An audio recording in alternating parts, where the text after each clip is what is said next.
has what we call some rights attached to them. Okay. They are implied. And one of the implied covenants which the law provide, what I mean by imply is whether the parties stated it or not. Okay. The law says even if the parties did not mention it, the law automatically inserts it in the agreement. Okay. That is implied then.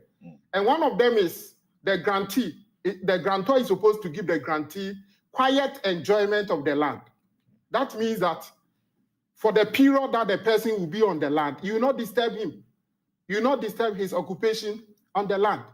So in this context, after alienating the land to a grantee, I do not see the authority that the grantor has to turn around to say, I'm demanding this and that from you. That's right. In my view, it is illegal.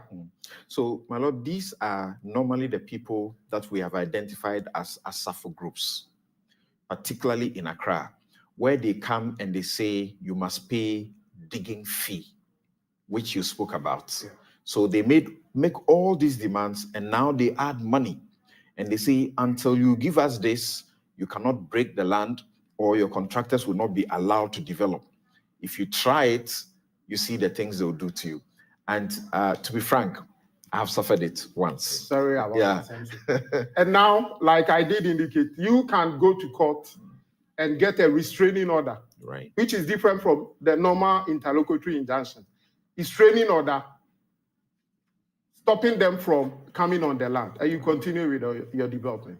So it's either you are doing that, going to court, asking for a restraining order to stop these people because they don't have a right to say that unless you give them all of these things, you cannot develop the land peacefully.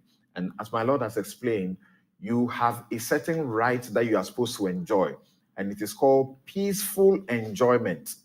You have to stay on the land peacefully once it has been given to you by whoever gave it to you. And so any attempt to disturb your peaceful enjoyment of the property is protected by law.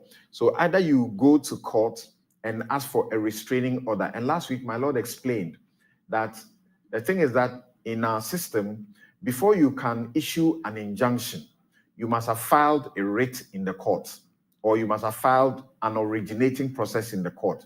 But this one has short-circuited the process. You don't need to have filed anything. You just go straight and you say, somebody is disturbing me on the land.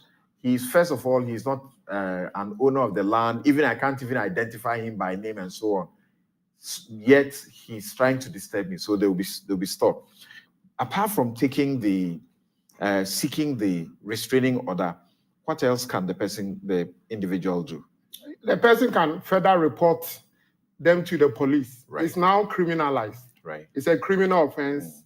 And I think last week we emphasized that it's punishable summarily between 5 to 15 years. Okay.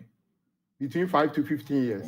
So you can go to court for the order and at the same time go to the police to lodge 10 to 15 years. 5 to 10 to 15. 10 to 15 10 years. to 15 years. And there's no option. There's no option of a fine. Yes. Okay.